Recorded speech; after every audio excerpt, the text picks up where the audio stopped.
Hey guys, it's Ghost57 coming at you from the power of YouTube through the internet itself.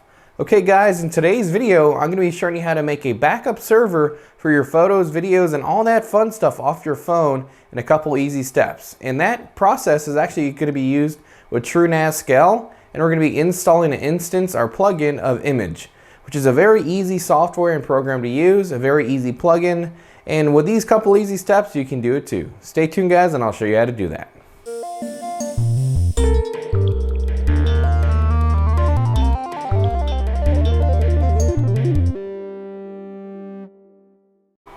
And here's the server we're going to be using in today's video. So this is the Dell R20XD from Dell. This is one of the PowerEdge servers. This is a 2U unit, and this thing is a complete powerhouse. You can find these all day on eBay for $200 to $400 depending on your configuration. This one I got pretty lucky, and I got for $200, and this thing has a whopping 128 gigabytes of RAM, and it also has 7 terabytes of redundant memory, which is awesome. And it's actually SAS memory, so it's actually designed for a server environment. Without further ado guys, I'm going to go ahead and jump into the computer, and I'm going to show you how to make your own backup pretty much plugin for your iPhone, Android, or any other type of device plugged into the internet that you want to store photos and videos to, and even some documents. This thing is going to be pretty nifty, and it's going to turn your server into something a little bit more useful than a NAS. So let's jump right into it guys. Okay guys, so now that we're at the computer, we're going to go ahead and jump into our TrueNAS server. So primarily all you need to do is type in your IP address to your new NAS server. Again, this is the first thing we actually built on this server. I tested it out yesterday and it worked really well with the iPhone. I'm going to try it again today with the Android phone, but so far it's been doing really good. So we're going to log in with our root username. This should be the default for all admin accounts for TrueNAS SCALE, unless you changed it, and the password you made. If you haven't made a TrueNAS SCALE yet, I'm going to link that down below. It's a video we did before this one. It's pretty easy to do after you do some troubleshooting, especially with the Enterprise Dell. We're having some issues with the RAID controller. I had to actually flash it to IT, so that was the first of the 2 videos, but I'll go ahead and link both of them. So if you already have your TrueNAS SCALE made, we can go ahead and jump right into it. So first I'm going to show you that I actually built it already. I was testing it out. Nextcloud I had a lot of issues with. Again, it did not want to run. Not too sure what's going on with Nextcloud. Even on TrueNAS Core I was having issues with it. Hence why I switched to TrueNAS SCALE. But I looked into this application called Immich, which is funny the way it's spelled, I-M-M-I-C-H, Immich. But it works really well. I'm going to show you what I have on it so far. So primarily this is just a backup of photos of friends, fruits, and all that good stuff. So important stuff. Again, I was just playing around with it the other day, and it worked really well. You can see it pops in there very well. You can actually move stuff in here if you wanted to upload stuff from your computer, and just keep all your images and all that really nice and pretty. And you saw how fast that popped up, which was awesome. Gotta like the team here. So primarily very easy to use. So I'm going to show you how easy it is to set up. This one really you don't need any troubleshooting skills at all. It's pretty much clean cut and dry. So we're going to start off actually by installing a new instance of Immich, which is pretty easy to do. So before we get there, one thing you can look into is actually making folders. But I'm going to show you exactly what folders you're going to need to do by actually going into the app. So we're going to go to Discover, and there it is, Immich, and you can actually download another image or another plugin for this. You can do this for a couple of reasons. One, your server is too useful and you have a lot of memory like myself.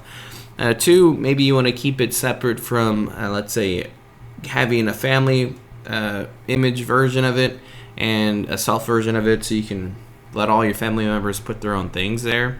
You can probably switch some settings within the software itself for permissions, but you can always just put in a whole different program if you wanted to. So we're going to go into install another instance. And when you get down here, we're not going to do anything just yet with this. But this is actually where you want to come up with your folders names. You can have it automatically make it, but that's kind of messy. You always want to make your own folders and directories, so if you have to go into them or put something in there, you actually know where that's going. So we're going to actually need quite a few data sets here. So we're going to start off with the library storage, upload storage, thumbs, profile storage. This can stay automatic. The backup storage, and Postgres storage. So some of these, the configuration ones, you can actually keep where you don't have to put that. So we're gonna go ahead and start by making our data sets. This keeps everything nice and neat. So off of root, you want to go ahead and make some type of app data folder. The reason why I did this is it kind of follows in the footsteps down here to make these into also apps. The main thing you want to do right here is after you make app data, you want to go here and make sure that the main folder is set to root for the owner, and that it has a user's apps built in and the group's apps built in. After that, pretty much all the other directories will follow in the father's footsteps. And that's why they're called family, so they'll all follow in this footsteps here. So we're gonna go ahead and show you the tree for Immich that I already created. So these are all the ones I actually made for it. So let's see, 1, 2, 3, 4, 5, 6, 7, 8. So we have 8 different folders that you can create. They're pretty easy to create, and I'm going to show you how to do that by making a different folder directory. And if you notice, all of these I have set up with apps for users, and then the owner is going to be root. Having it, and I think what happens after it actually turns into, actually when it starts to install, it actually changes some owners and users, but you want to keep everything as default as root. It'll make your life a lot easier, because then it gives it permissions to actually change names and stuff like that. So we're going to go ahead and make another one. So first off, now that we're down here under my app data dataset tree, we're going to go ahead and start from here. We're going to add a new one. We're going to go to switch the name on this one because it cannot be named the same. So we're going to call it Immich.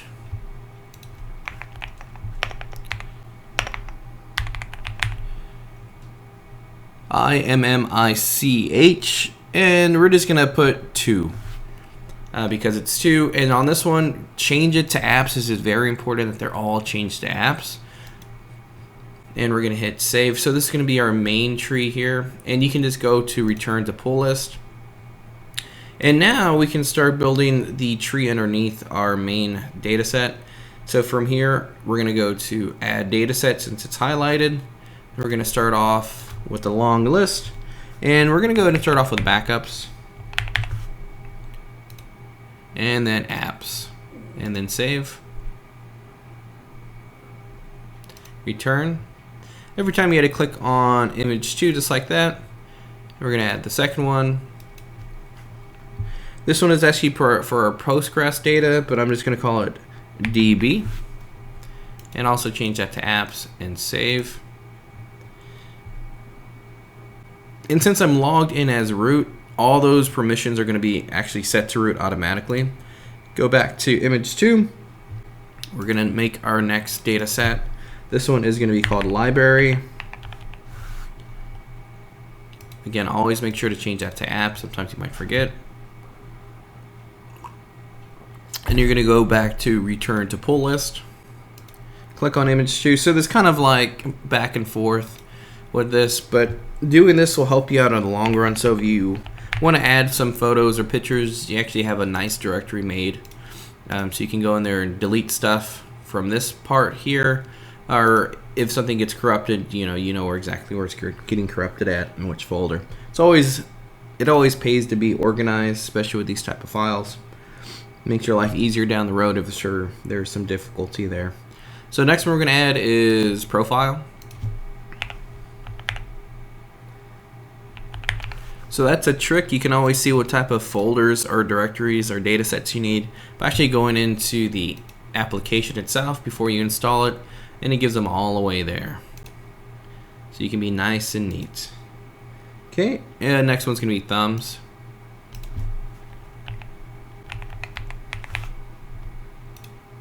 Apps. We're almost there, guys.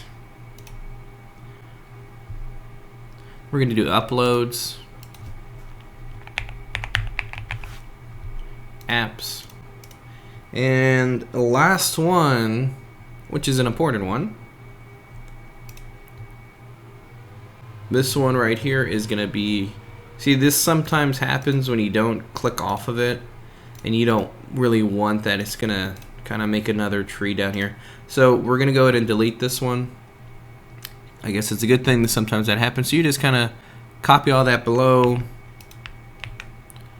hit confirm and delete. Don't want that. It just makes it a little messier. So we're gonna go back and do another uploads. Make sure you're clicking on the main image data set there. Change that to apps. Good thing you saw that, because sometimes that happens and can be kind of confusing on how that happened, but that's what I did. I didn't click off of that. So now that it says uploads, last one for sure this time, we're gonna go ahead and add video.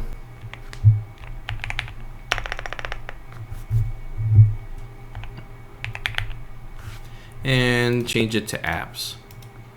Okay, so now that we have all our data set and our tree set up like that, we can actually go and install the file. And we're gonna call it Immich2, just to go ahead and kind of stay in line with this and sync with that. We're gonna go back to apps. This one's running. You can keep it running if you want. And we're gonna go ahead and add that new instance. So we're gonna go to Discover App, IMM, there you are. And this app so far has worked really good. It's actually pretty fast. And we're gonna go ahead and install another instance. And this is where we're gonna put the 2 there. So Immich2, everything else is fine. So database password and Reddit's password, these you can set to whatever you want it to be. For y'all, make it something complicated and write it down. I'm gonna make this, just for learning purposes, something easy. So I put down root. And now we can go down here. You can change your time zone if you want. That's fine for me. And primarily, the most important part is going to be down here. Let's see if we can find it. It's not asking me for a username or password, but it looks like this will stay here. It looks like enable machine learning is fine as well. Okay, everything looks good there. This is fine here. And now we're already into the storage. So let's see, and you can always skip here to kind of find out if there's anything else you need to switch. Doesn't look like it's asking me for a username, so that's fine. So we'll just go down to storage configuration. So this is where we're going to start actually changing things up here. So we're going to go here and go to host path. Then we're going to go down our tree. We're going to go to our data, our app data. And we're going to go to Immich2, and look how beautiful this is right here. So we're just going to find our image storage for the library, and that's all. You're going to go to the next one. This is going to be upload, so you go to host path, and then you're going to go right here, data app Immich2, and then we're going to go to uploads. Next one, thumb. So the cool thing is, before you make it, you can just go into the application and see what directories or data sets you need. It saves a lot of time. Thumbs. You can get everything matching. Here's a profile one. Go down your tree again. Profile, nice and neat. Video.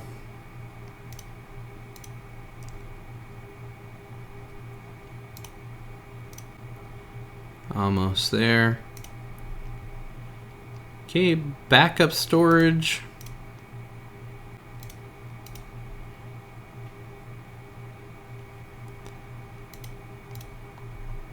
Here we go. Immich2, backups. And then machine learning, I haven't put anything here. I'll go ahead and keep this as temporary. And then Postgres data, this is important right here. You want to give it some extra permissions, which will go down and put that. If you don't, then it won't be able to rename stuff. like you saw there, rename the username and groups. If it can't do that, it's gonna glitch out on you. So you're gonna go to Immich 2, and I put this just as DB right there. And definitely, if you don't click this, it's not gonna work. So automatic permissions set. And then right here, you can increase the amount of CPU cores you have. So with mine, I think I have like a total like 32 cores available. I'm gonna go ahead and put this at 4.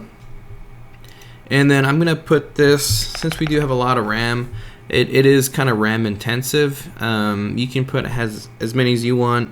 I'm gonna go ahead and just put 16,000, which should be 16 gigabytes of RAM.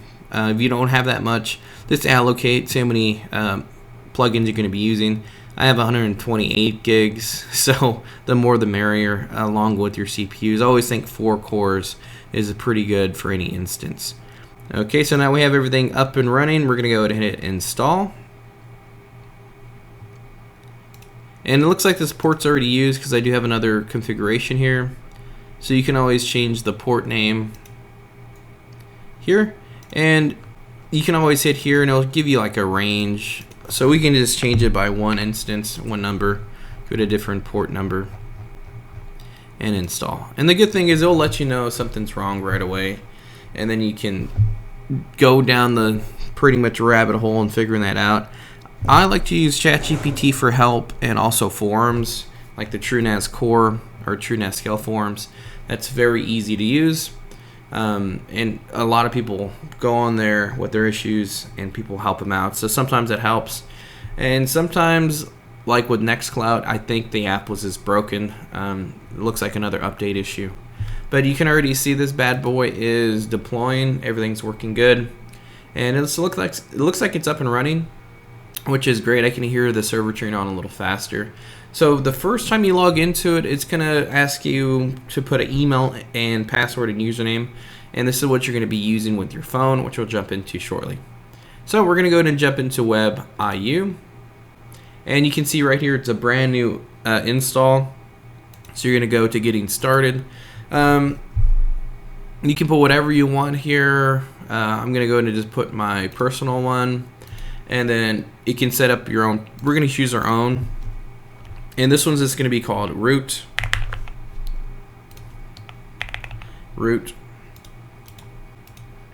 And your name, you can put whatever you want. I'm going to keep it as that. So this is what you want to take a picture of, because you're going to need this when you log in with any other device. So that's one reason why you don't have to set it up in the app. Application install is going to be set up through the UI over here. You're going to hit sign up, and automatically you can save that. And look how easy this is, guys. So now that we have that going, we have our second instance plugged in. It's going to be nice. Look, the whole GUI, the whole interface is very, very cool, very refined. Kind of reminds me of like iCloud, a little bit of Google Cloud as well. And you can change your theme to light or dark. We'll turn this one to light.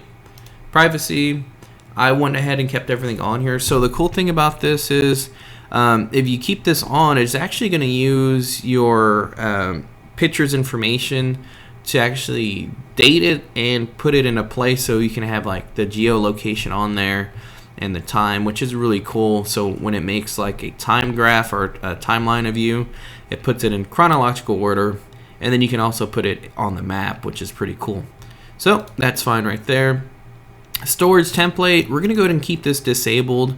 It is a little finicky, so as you see right here, stability issues, that's a big no-no. You don't want to put that on and have all these weird bugs, so just keep that off, hit done.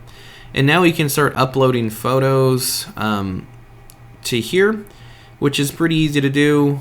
And you can go to explore, map, and you can go to sharing. So you can actually create an album to share photos with, and photos with people on your network, which is cool.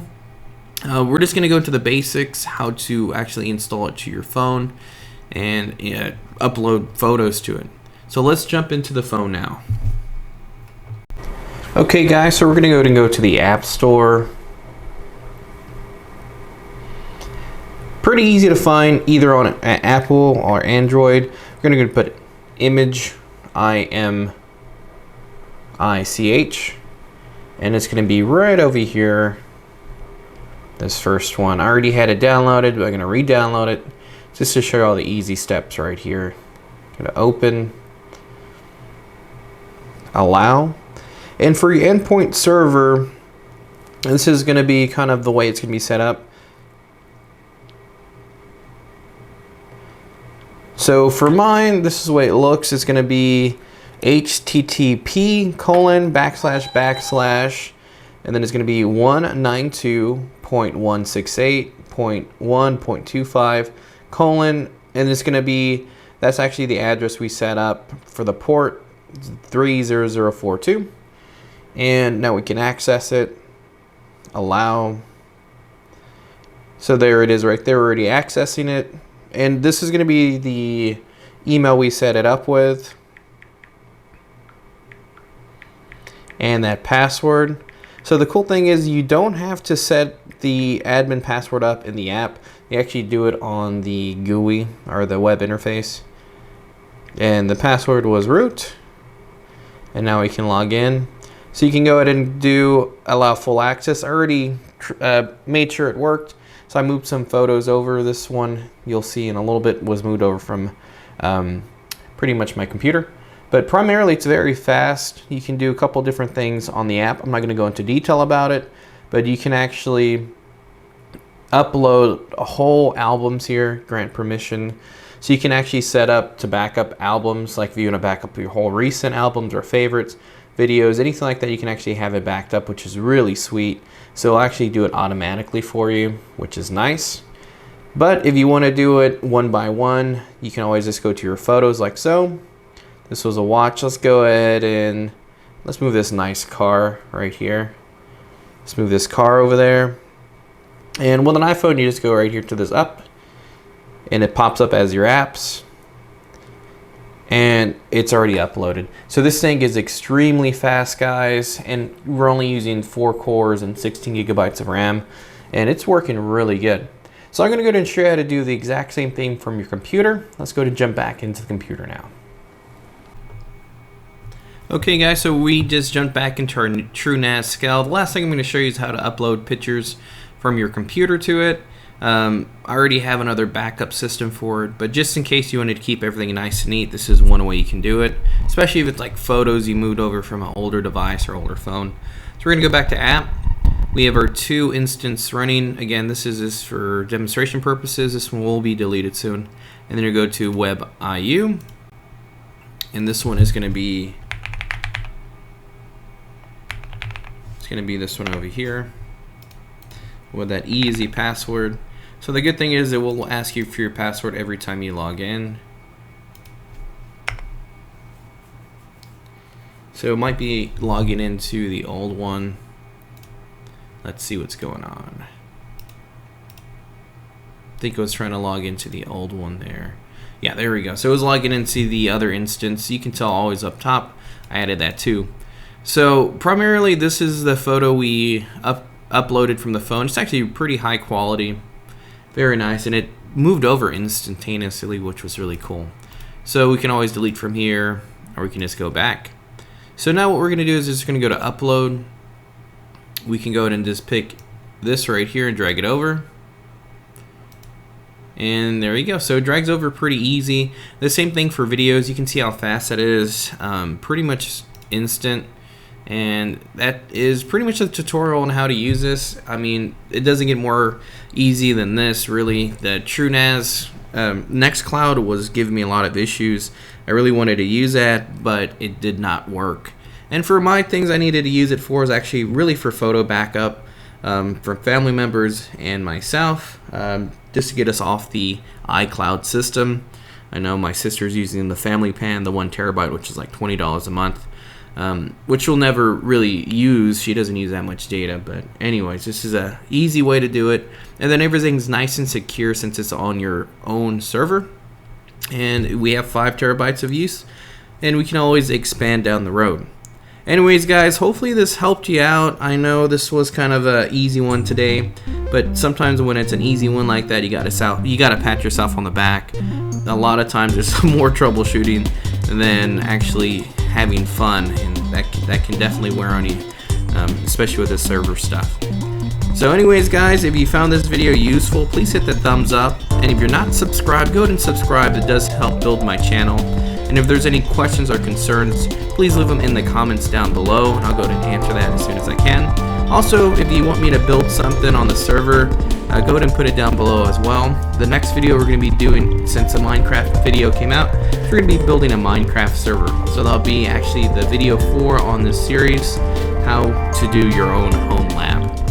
Anyways guys, as always, I'll see you on the next one. Ghost57 out. Bye bye for now, friends. See y'all soon.